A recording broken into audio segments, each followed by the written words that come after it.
Hey guys, welcome back to our YouTube channel. ഞാൻ കഴിഞ്ഞ വട്ടം പോയ മലേഷ്യൻ ട്രിപ്പിൻ്റെ കുറച്ച് ഡീറ്റെയിൽസ് ആണ് ഈ വീഡിയോയിൽ ഷെയർ ചെയ്യുന്നത്. തമിഴിൽ കണ്ട പോലെ തന്നെ അറൌണ്ട് 35,000 റുപ്പീസ് ആയിരുന്നു നമുക്ക് പെർ പേഴ്സൺ ആയത്. നമ്മൾ ഇവിടുന്ന് കൈരളി ട്രാവൽസിൻ്റെ ഒരു പാക്കേജ് എടുത്തായിരുന്നു പോയത്. ഇതിനകത്ത് accommodation, transportation, sightseeing, English speaking guide എല്ലാം തന്നെ ഇൻക്ലൂഡഡ് ആയിരുന്നു. ഫുഡിന് മാത്രമായിരുന്നു നമ്മൾ എക്സ്ട്രാ പേ ചെയ്യേണ്ടി വന്നത്. ഈ പാക്കേജിൽ നമ്മൾ മലേഷ്യയിലെ ഒരുവിധം പോപ്പുലർ ആയിട്ടുള്ള എല്ലാ ടൂറിസ്റ്റ് ഡെസ്റ്റിനേഷൻസും കവർ ചെയ്തിട്ടുണ്ടായിരുന്നു. പിന്നെ അക്കോമഡേഷനിലോട്ട് വരികയാണെങ്കിൽ നമുക്ക് ഈ വീഡിയോ കാണുമ്പോൾ തന്നെ അറിയാം, അത്യാവശ്യം സ്പേഷ്യസ് ആയിട്ടുള്ള റൂമായിരുന്നു ഇവർ നമുക്ക് പ്രൊവൈഡ് ചെയ്തത്.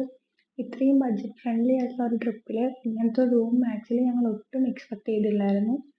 ഭയങ്കര നീറ്റ് ആൻഡ് ക്ലീൻ ആയിട്ടുള്ള ഒരു റൂമായിരുന്നു. 6th ഫ്ലോറിലായിരുന്നു നമ്മുടെ റൂം ഉണ്ടായിരുന്നത്. ഇവിടുത്തെ ഏറ്റവും വലിയ അട്രാക്ഷൻ എന്ന് പറയുന്നത് ഇവിടുത്തെ ഇൻഫിനിറ്റി പൂളാണ്.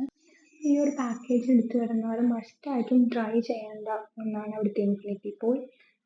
11th ഫ്ലോറിലാണ് ഇവിടുത്തെ ഇൻഫിനിറ്റി പൂൾ വരുന്നത്. അതുകൊണ്ട് തന്നെ നമുക്ക് മലേഷ്യൻ്റെ നല്ലൊരു വ്യൂ ഈ പൂളിൽ നിന്നുകൊണ്ട് കാണാൻ പറ്റും. ഞങ്ങൾ നൈറ്റായിരുന്നു ഈ പൂളിലോട്ട് വന്നിട്ടുണ്ടായിരുന്നത്. അതുകൊണ്ട് തന്നെ ലൈറ്റൊക്കെ എല്ലാം ഇട്ട് നല്ല അടിപൊളി ഒരു വ്യൂ ആയിരുന്നു നമുക്ക് കിട്ടിയത്. ഇവിടെ നിന്ന് നോക്കുമ്പോൾ നമുക്ക് ട്വിൻ ടവർ എല്ലാം കാണാൻ പറ്റും. അത്യാവശ്യം സിറ്റിയിലോട്ട് തന്നെ ആയിട്ടുള്ള റൂമായിരുന്നു ഇവർ നമുക്ക് തന്നത്. ട്വിൻ ടവറിലോട്ടൊക്കെ നടക്കാനുള്ള ഒരു ഡിസ്റ്റൻസ് ആയിരുന്നു നമുക്ക് ഉണ്ടായിട്ടുണ്ടായിരുന്നത്. ഈ ട്രിപ്പിൽ എനിക്ക് ആക്ച്വലി ഏറ്റവും ഇഷ്ടപ്പെട്ടത് ഈ കേബിൾ കാർ റൈഡായിരുന്നു. അത്യാവശ്യം ഒരു സമയം നമ്മൾ ഇതിനകത്ത് സ്പെൻഡ് ചെയ്തിട്ടുണ്ട്. നമുക്ക് കോലാലംപൂർ സിറ്റിയുടെ ഒരുവിധം എല്ലാ പൊസിഷൻസും ഈ ഒരു റൈഡിൽ കാണാൻ പറ്റുമായിരുന്നു. കുറച്ച് കോടയൊക്കെ ആയിട്ട് അങ്ങനത്തെ ഒരു ക്ലൈമറ്റ് ആയിരുന്നു മേലോട്ട് കയറി പോകുന്തോറും ഉണ്ടായിരുന്നത്. അത് കഴിഞ്ഞ് അവിടെ ചെന്നിറങ്ങുമ്പോൾ നമുക്കൊരു മോളിലോട്ടായിരുന്നു എൻട്രി. ചുമ്മാ ജസ്റ്റ് ഷോപ്പിങ്ങും അല്ലറ ചില്ലറ ഫുഡ് അങ്ങനത്തെ പരിപാടികളൊക്കെ ആയിരുന്നു നമ്മൾ ഇവിടെ ചെന്നതിന് ശേഷം ചെയ്തത്. അത്യാവശ്യം വലിയൊരു മോളായിരുന്നു ഇത്. കാണാനും എല്ലാം നമുക്ക് അത്യാവശ്യം ടൈം സ്പെൻഡ് ചെയ്യാനൊക്കെ പറ്റുന്ന ഒരു സ്ഥലമായിരുന്നു. നമ്മൾ ഇവിടുന്ന് കുറച്ച് ഫുഡെല്ലാം ട്രൈ ചെയ്തു. അതൊന്നും എനിക്ക് ആക്ച്വലി ഒട്ടും ഇഷ്ടപ്പെട്ടില്ല. എൻ്റെ ഒരു ടേസ്റ്റിന് പറ്റിയ ഒരു ഫുഡേ അല്ലായിരുന്നു നമുക്ക് അവിടെ നിന്ന് കിട്ടിയത്. പിന്നെ നമ്മളിവിടെ പോയ ഒരു മെയിൻ സ്പോട്ട് എന്ന് പറയുന്നത് ഫുഡ് സ്ട്രീറ്റ് ആയിരുന്നു. ഞാൻ കുറേ ആൾക്കാരുടെ വീഡിയോസ് എല്ലാം കണ്ട് അവിടുത്തെ ഫുഡെല്ലാം ട്രൈ ചെയ്യാൻ കുറച്ച് എക്സൈറ്റഡ് ആയിരുന്നു. ആദ്യം ഞാൻ ട്രൈ ചെയ്തത് മാംഗോ സ്റ്റിക്കി റൈസാണ്. ഞാൻ കുറേ വീഡിയോസിൽ കണ്ടായിരുന്നു ഇത്. അത്യാവശ്യം ഹൈപ്പായിട്ടുള്ള ഒരു ഐറ്റം തന്നെയായിരുന്നു. എനിക്കങ്ങനെ ഒരു എക്സ്ട്രാ ഓർഡിനറി ഫീലൊന്നും വന്നില്ലായിരുന്നു. എന്നാലും അത്യാവശ്യം കുഴപ്പമില്ലാത്തൊരു ഡിഷായിരുന്നു അത്. പക്ഷെ ഞാൻ ഭയങ്കര എക്സൈറ്റഡ് ആയിട്ട് പോയി ട്രൈ ചെയ്തൊരു ഡിഷായിരുന്നു.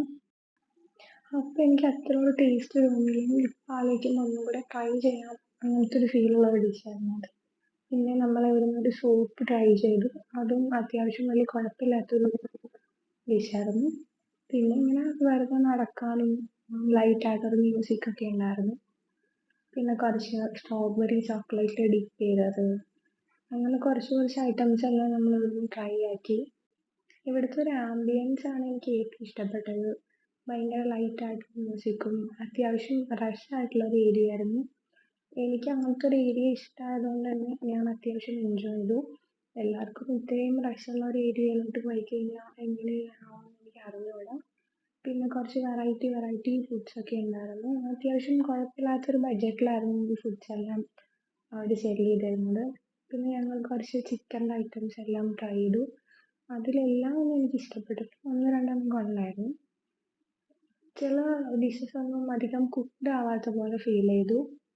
പിന്നെ കുറച്ച് നേരം നമ്മളിങ്ങനെ സ്ട്രീറ്റിൽ കൂടെയൊക്കെ നടന്നു, കുറച്ച് ഫുഡെല്ലാം വാങ്ങിച്ചു റൂമിലോട്ട് കൊണ്ടുപോകാൻ വേണ്ടിയിട്ട്.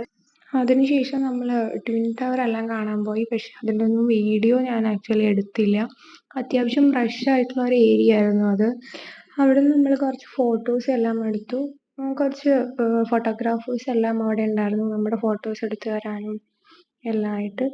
പിന്നെ നമ്മൾ നെക്സ്റ്റ് പോയൊരു ഡെസ്റ്റിനേഷൻ അവിടുത്തെ ചൈനീസ് ടെമ്പിളാണ്. ഇത് ആക്ച്വലി നമ്മൾ വേറൊരു ദിവസമാണ് പോയത്. ഇവിടെ കുറച്ചും കൂടെ കാം ആൻഡ് പീസ്ഫുൾ ആയിട്ടുള്ള ഒരു അറ്റ്മോസ്ഫിയർ ആയിരുന്നു. ഇവിടെ ഇങ്ങനെ ഒരു സ്റ്റിക്കൊക്കെ വെച്ചിട്ടുണ്ടായിരുന്നു. നമ്മൾ അതിനകത്തുനിന്ന് ഒരെണ്ണം സെലക്ട് ചെയ്തിട്ട് ആ നമ്പർ എഴുതിയ ബോക്സ് തുറന്ന് നോക്കുമ്പോൾ നമുക്ക് അതിനകത്തുനിന്ന് ഒരു ലെറ്റർ കിട്ടും. എനിക്ക് കണ്ടപ്പോൾ ഒരു കൗതുകം തോന്നിയിട്ട് ഞാനിങ്ങനെ അത് ചുമ്മാ ഒന്ന് ട്രൈ ആക്കി നോക്കി. അതിനകത്ത് നിന്ന് എനിക്ക് ഇങ്ങനെ ഒരു ലിസ്റ്റാണ് കിട്ടിയത്. പിന്നെ നമ്മൾ പോയത് ബട്ടു കേവ്സിലായിരുന്നു. ഇത് ആക്ച്വലി ഒരു മുരുകൻ്റെ ഒരു സ്റ്റാച്ചു എല്ലാം വെച്ച് അത്യാവശ്യം സ്റ്റെപ്പ് കയറി നമ്മൾ മേലെ എത്തുമ്പോഴാണ് നമുക്ക് ആ ടെമ്പിൾ കാണാൻ പറ്റുക. നിങ്ങൾക്ക് ഈ വീഡിയോയിൽ കാണാൻ പറ്റും. ഇങ്ങനെ കളർഫുൾ ആയിട്ട് കുറേ സ്റ്റെപ്പ് മേലേക്കുണ്ട്. അവിടെ ചെന്ന് കഴിഞ്ഞ് കഴിഞ്ഞാൽ കുറച്ച് അമ്പലവും അങ്ങനത്തെ കുറച്ച് കാര്യങ്ങളൊക്കെയാണ്.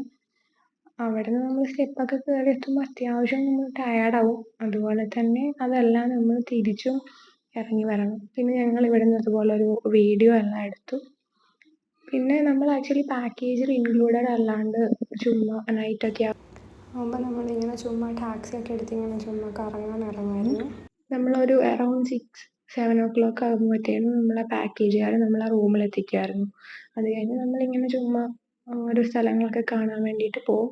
ഇത് ആക്ച്വലി നമ്മുടെ ഫുഡ് സ്ട്രീറ്റിൻ്റെ തന്നെ വേറൊരു സൈഡായിരുന്നു. ഇവിടെ ഫുഡല്ലായിരുന്നു, കുറച്ചും കൂടെ പബ്ബ് പാർട്ടി അങ്ങനത്തെ ഒരു വൈബുള്ള ഒരു ഏരിയ ആയിരുന്നു.